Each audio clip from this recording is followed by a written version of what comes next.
'Di ba wala silang mga pangalan diyan? Baka sabihin niyo fake news lang itong ipinapakita ko, eh. Ano po? Baka sabihin niyo fake news lang yung ipinapakita ko. O eto, ang sigaw ng mamamayang Pilipino doon po sa kanilang mga, um, arangkada, doon po sa kanilang paglilibot sa Pilipinas. Ayan, mga kababayan, motorcade po, 'no? Motorcade po ng PDP. Oh,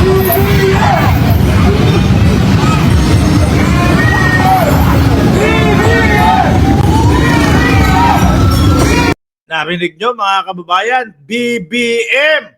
BBM! Loving person, shoutout sa'yo para masarap ang iyong pananghalian. 'No? Dahan-dahan lang sa pagkain, diet-diet din. Narinig niyo ho ang sinisigaw, Techie Mind? Ano sabi? BBM, 'no? At yan pong mga dumadaan na yan, mga kababayan, ay yan po yung ano, eh, parade po ng ano, PDP. Oh, pahiya, 'di ho ba, mga bossing? Pahiya. Wala ng Diyos ko, wala na hong ano, wala na hong may gusto sa kanila. Paano ho, eh, sabi ko nga sa inyo paulit-ulit lang na iuwi si dating Pangulong Duterte ang mga sinisigaw na niyan, 'di ba? Yang mga yan tumatakbo para daw ho doon sa boss ni Robin Padilla na nagsabi kay General Torre, "Eh, boss kung sinabi lang ng boss ko na i-contempt ka, iko-contempt kita, eh." Sa madaling salita ho, mga bossing, ang pagtakbo nitong mga ito hindi para sa Pilipino, para po sa mga Duterte, mga kababayan. Eh, buko na, alam na, ng mamamayang Pilipino. Kaya ho, pati yung mga pagpaparada nilang mga ganyan, biruin mo ano na lang, dadaan na lang sa harap nila yung parada. Puwede mo namang ano, eh, puwede mo namang palagpasin na lang, eh. 'Di ba? "Uy, hayaan mo lagpas, hindi naman mga mananalo 'yan." Sabi ni Tony Ninobla, "Sino yang mga nag-parade na diyan?" Nakita ko yung ano, yung sasakyan, 'no? Hmm, unang-una nandun Jimmy Bondoc, Bato de la Rosa, yung mga parade nila. Puwede naman nilang palagpasin 'yan, eh, pero hindi na po pinalalagpas ng mga kababayan natin. Gusto nilang ipamukha dito sa mga kumakandidato na 'to na ayaw nila sa mga kandidato na 'yan, 'di ba? Kaso matitigas ho ang mga mukha, mga kababayan. At gamit na gamit yung pagkakakulong ni dating Pangulong Duterte. O tuloy.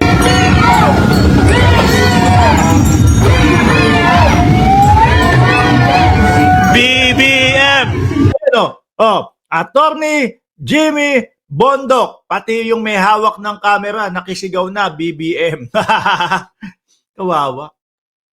Ako po mga bossing, kaya kaya sabi, "Boss Mark, tumakbo ka kaya?" No? Ano naman tatakbuhin ko? Mahilig akong tumakbo, mahilig akong mag-marathon. Linggo-linggo nagma-marathon ako. Pero po 'pag dito sa paggogobyerno po, 'wag na lang po.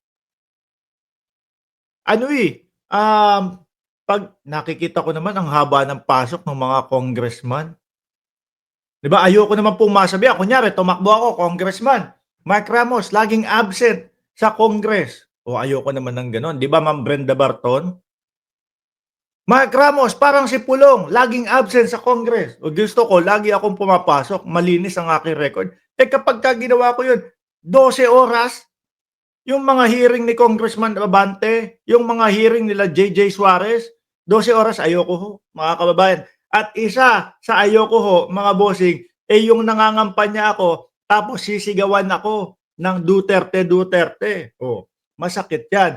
At panigurado ho ako, yung mga kandidato na yan, no? Yang mga kandidato na ho na yan, mga kababayan, masakit po para sa kanila yan. Masakit ho para sa kanila 'yan, lalong-lalo na kung nasa cart sila o nandiyan ho sila sa ano nila, sasakyan, 'di ba? Eto nga, eh, Inilalapit namin ang sarili namin sa iyo, tapos sisigaw mo pa din, BBM, BBM.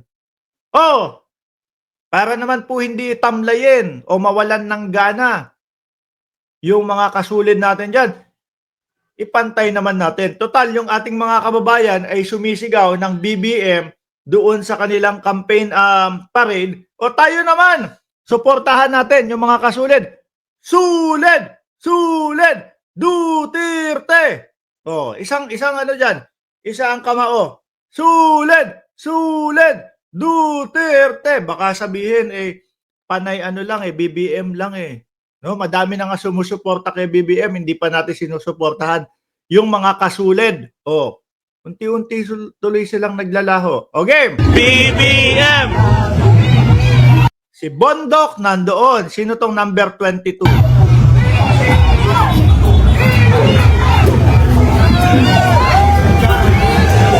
Oh, nasaan ang mga sulid dyan? Pati, wala. Sinulid, sabi. Sabi ni Mac Killiet. Sinulid. Yata iyon. Di ba? Nakita ko pa lang yung Jimmy Bond. Tuloy.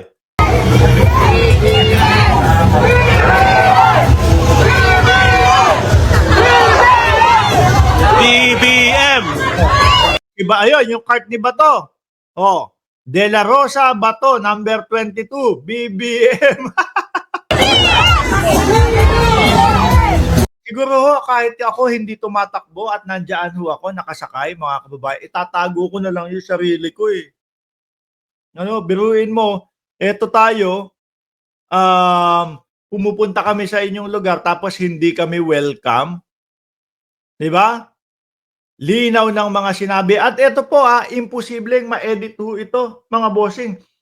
Pakinggan nyo po yung mismong sinisigaw. No? Pakinggan nyo po yung mismong isinisigaw, mga kababayan. Talagang lapat po doon sa video. Sabi ni Deep Politics, sinong vlogger na ito? Mukhang grade 2. Si Mark Ramos na magpa 500,000 na. Siguro mga isang linggo, 500,000 na yung subscriber. Na nagpapaiyak doon sa mga kasulid. Di politics pa ang pangalan mo Talagang nakadikit pa sa politika Ang tanong namin, di politics, who? Sigaw nga tayo. Isang sulit nga para kay di politics. Sulit! Ilan na ba subscriber niyan, di politics? Di ba? Tuloy. Uy, special child. Ako, hindi ako nagsasalita nang papatayin ko si Bongbong Marcos o ipapapatay ko si Bongbong Marcos. Ang mga may lakas lang ng loob na magsalita ng ganun in public, di ba? Yung hindi nila naiintindihan yung kanilang mga sinasabi. Sino ba yun, mga kababayan? Iiyak tong mga DDS na to. Tingnan nyo, yung mga padapa ninyo, yung team pinabili na suka ninyo. Hindi nyo ma-vlog? Wala na sumusuporta? Iiyakan na lang? Sabi, isa pa. Talunan kayo, tingnan nyo, mapahiya kayo. Kayo nga pahiya dito! Putrages na yan. Ano ka ba, bulag? Parade ninyo, sinisigawan, BBM. Yan ang mahirap sa mga DDS, mga kababayan, no? Kahit wala ho silang patunay, kahit walang maipakitang ebidensya, panalo pa din sila. Kahit po kinakawawa na yung mga parade nila, panalo pa din sila. Diyos ko po lang.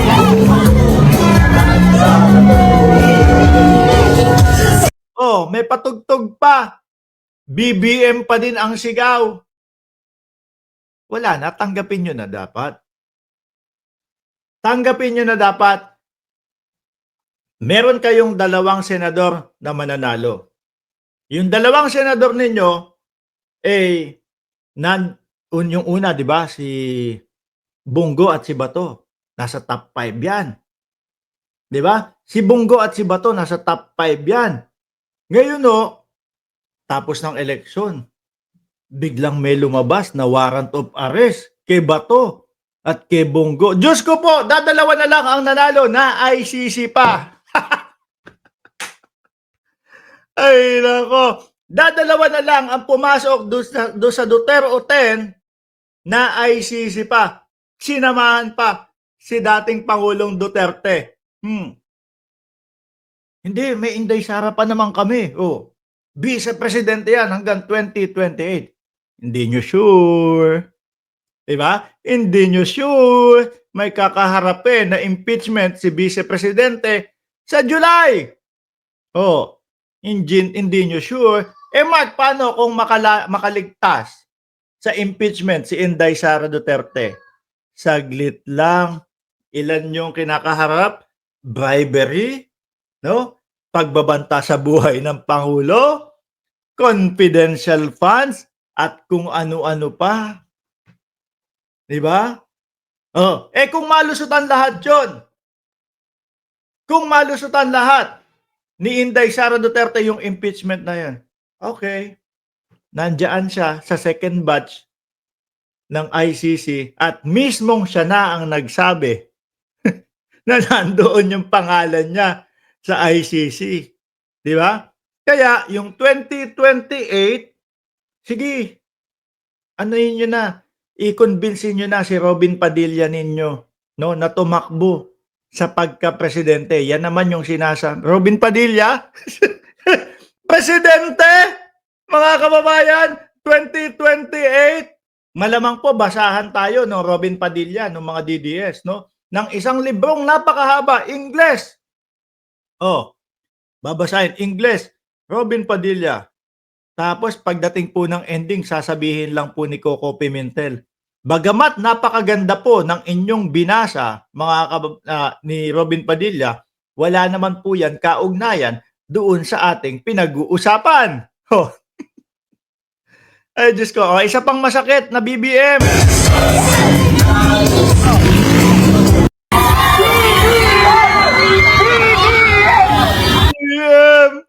BBM, miski doon sa mga parade ninyo, ginaganyan na kayo, hindi pa kayo nahihiya.